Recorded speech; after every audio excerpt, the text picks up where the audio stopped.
മോനെ മോളെ, അച്ഛന് അമ്മയ്ക്ക് നിങ്ങളെ 7 വയസ്സ് വരെ വളർത്തേണ്ടിയിരുന്നത് എങ്ങനെയെന്ന് അറിയില്ലായിരുന്നു. അതുകൊണ്ട് തന്നെ എൻ്റെ അച്ഛനും എൻ്റെ അമ്മയും ഒക്കെ ഞങ്ങളെ നോക്കിയതുപോലെയാണ് നിങ്ങളെയും നോക്കിയത്. അതുകൊണ്ട് അച്ഛനും അമ്മയോടും പോർക്കണേ കുട്ടാ.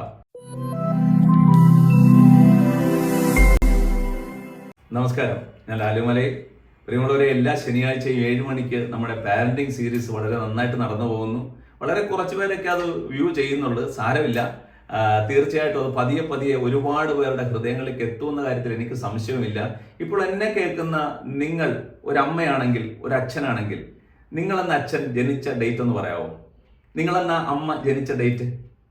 ഇപ്പൊ നിങ്ങളെല്ലാവരും 1982, 1985, 90, 2000 എന്നൊക്കെ ഇപ്പൊ നിങ്ങൾ പറയും. പക്ഷെ ഞാൻ പറയാം, നിങ്ങളിപ്പോൾ പറയുന്ന മനസ്സിൽ ചിന്തിച്ച ആ ഒരു ഡേറ്റ് ഓഫ് ബർത്ത് അല്ല ഞാൻ ഉദ്ദേശിച്ചത്. അത് നിങ്ങളുടെ ഡേറ്റ് ഓഫ് ബർത്ത് ആണ്. നിങ്ങൾ അച്ഛനോ അമ്മയായ ഡേറ്റ് ഓഫ് ബർത്ത് ആണ് ഞാൻ ചോദിച്ചത്. ഒരു കുഞ്ഞ് പിറക്കുമ്പോഴാണ് ഒരു അമ്മ പിറക്കുന്നത്. ഒരു കുഞ്ഞ് ആദ്യമായി പിറക്കുമ്പോഴാണ് ഒരു അച്ഛൻ ജനിക്കുന്നത്. ഒരു കുഞ്ഞിനോടൊപ്പം 3 ജന്മങ്ങളാണ് പിറവിയെടുക്കുന്നത് എന്ന് മനസ്സിലായോ? പിന്നെ അനുബന്ധമായി ഗ്രാൻഡ് പാരൻസും അങ്കിളുമാരും ചിറ്റപ്പന്മാരും ഒക്കെ അതിന്റെ കൂടെ വരും.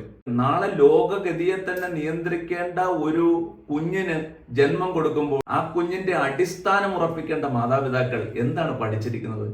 ആചാര്യ പാദമാദത്തെ പാദം ശിഷ്യ സ്വമേധയാ പാദം സബ്രഹ്മചാരിഭ്യ പാദം കാലക്രമേണ ച. ഒരു മനുഷ്യന്റെ ജീവിതത്തിലെ അറിവിന്റെ തലങ്ങളെ 4ആയിട്ട് തിരിച്ചാൽ അതിൽ 1-ാം പാദം, ആദ്യത്തെ 25% കോൺട്രിബ്യൂട്ട് ചെയ്യുന്ന ആചാര്യന്മാരാണ് മാതാപിതാക്കൾ. ആരാണ് ആചാര്യൻ എന്ന് ചോദിച്ചാൽ, ആചരിച്ച് പ്രചരിപ്പിക്കുന്നവനാണ്. അറിഞ്ഞത് ആചരിച്ച് പ്രചരിപ്പിക്കുന്നവനാണ് ആചാര്യൻ.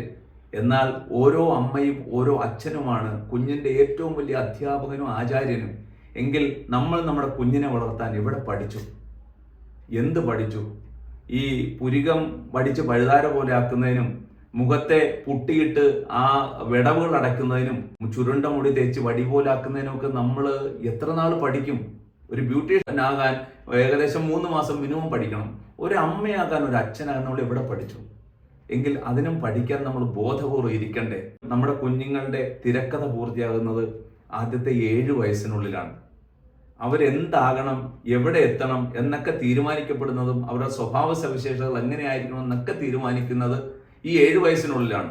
ഈ 7 വയസ്സിനുള്ളിൽ അവരോടൊപ്പം ഏറ്റവും കൂടുതൽ സഹവസിക്കുന്നത് അച്ഛനും അമ്മയുമാണ്. എങ്കിൽ ഈ അച്ഛനും അമ്മയും അവരെ വളർത്താൻ പഠിക്കണ്ടേ? അവരുടെ ചിന്താധാരകളെ പഠിക്കണ്ടേ? അതിനായി നമ്മൾ ഒരുക്കുന്ന അവസരമാണ് പാരന്റിങ് സീരീസ്. എല്ലാ ശനിയാഴ്ചയും 7 മണിക്ക് എൻ്റെ ചാനലിൽ ഈ വീഡിയോ എത്തും. ഈ ഒരു വീഡിയോയ്ക്ക് വേണ്ടി കാത്തിരിക്കുന്നവർക്ക് വേണ്ടി മാത്രമായിരിക്കും ഇത്. അല്ലാതെ ഇതൊരു വ്യൂ കൂട്ടാനോ അല്ലെങ്കിൽ ഒരുപാട് പേരിൽ എത്തിയിട്ട് ഒരു ഗുണവും ഇല്ലാതെ പോകാനല്ല. ഗുണമുള്ള കുറച്ച് പേർക്കെങ്കിലും ഇത് എത്തിച്ചേരാൻ നിങ്ങൾ സഹായിക്കണം. ഇതൊന്ന് ലൈക്ക് ചെയ്യാനും ഇതൊന്ന് ഷെയർ ചെയ്യാനും ഒക്കെ നിങ്ങൾ ശ്രമിക്കണം.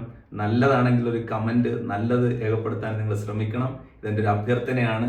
പ്രിയപ്പെട്ടവർ, 7 വയസ്സ് വരെയുള്ള കുഞ്ഞുങ്ങളോട് നിങ്ങളുടെ ദേഷ്യം, നിങ്ങളുടെ ആ ഒരു ഫ്രസ്ട്രേഷൻ ഒക്കെ ഏറ്റവും കൂടുതൽ നിങ്ങൾ പ്രകടിപ്പിക്കുന്നത് ഈ 7 വയസ്സുള്ള കാലത്ത്, തിരിച്ചറിവില്ലാത്ത, പീനിയൽ ഗ്രന്ഥിയൊന്നും സജീവമാകാത്ത ആ കാലത്ത് ഈ മുട്ടക്കുഞ്ഞുങ്ങളോടാണ് നമ്മൾ ഏറ്റവും കൂടുതൽ കരുണയില്ലാതെ പെരുമാറുന്നത് എന്ന് ഒന്ന് ചിന്തിച്ചാൽ മനസ്സിലാകും. നമ്മുടെ കുഞ്ഞുങ്ങളോട് അവരുടെ കൺകണ്ട ദൈവങ്ങളാണ്. നമ്മുടെ കുഞ്ഞുങ്ങളോട് ചൂടാകുമ്പോൾ, ഷൗട്ട് ചെയ്യുമ്പോൾ ഒരു കാര്യം ഓർക്കുക, കുഞ്ഞുങ്ങളിൽ 2-3 ഭാവങ്ങൾ വരും. 1 ഭയം, 2 ദുഃഖം. ഈ 2 സംഭവങ്ങൾ ഈ കുഞ്ഞുങ്ങളിൽ നിഴലിക്കും. അങ്ങനെ തുടക്കത്തിൽ തന്നെ മാതാപിതാക്കൾ കൊടുക്കുന്ന ഭയവും ദുഃഖവും ഇവരെ പിന്നെ എന്നേക്കുമായി പിന്തുടർന്നുകൊണ്ടേയിരിക്കും. അങ്ങനെ പിന്തുടരാതിരിക്കണമെങ്കിൽ നമ്മുടെ ടെൻഷൻ റിലീഫ് ആകാനുള്ള ഒരു വേദിയായി മാറരുത് നമ്മുടെ കുഞ്ഞുങ്ങൾ. ഇന്ന് ഇത്രയും പറഞ്ഞുകൊണ്ട് ഞാൻ അവസാനിപ്പിക്കുകയാണ്. 1 മുതൽ 7 വയസ്സ് വരെയുള്ള കാലഘട്ടത്തിൽ കുഞ്ഞുങ്ങൾക്ക് കൊടുത്തുപോയ എല്ലാ ടെൻഷൻസിനെ ഓർത്ത് ഇപ്പോൾ എന്നെ കേൾക്കുന്ന പലരും ആ കാലഘട്ടം മക്കളെ വളർത്തി കഴിഞ്ഞു കാണും. എങ്കിൽ നിങ്ങൾക്ക് ഹൃദയപൂർവ്വം സോറി പറയാനും ആ മക്കളോട് തന്നെ ക്ഷമ ചോദിക്കാനുള്ള ഒരു അവസരമാണ് ഇന്ന് ഞാൻ നിങ്ങൾക്ക് തരുന്നത്. നിങ്ങളുടെ കുഞ്ഞുങ്ങളോട് തുറന്നു പറയുക, മോനെ മോളെ, അച്ഛന് അമ്മയ്ക്ക് നിങ്ങളെ 7 വയസ്സ് വരെ വളർത്തേണ്ടിയിരുന്നത് എങ്ങനെയെന്ന് അറിയില്ലായിരുന്നു. അതുകൊണ്ട് തന്നെ എൻ്റെ അച്ഛനും എൻ്റെ അമ്മയും ഒക്കെ ഞങ്ങളെ നോക്കിയതുപോലെയാണ് നിങ്ങളെയും നോക്കിയത്. അതുകൊണ്ട് അച്ഛനും അമ്മയോടും പോർക്കണേ കുട്ടാ, അച്ഛനും അമ്മയോടും ക്ഷമിക്കണേ കുട്ടാ എന്ന് നിങ്ങൾ ഇന്ന് ഒരു സോറി പറയുക. ഇന്നത്തെ ടാസ്ക് ഇതാണ്.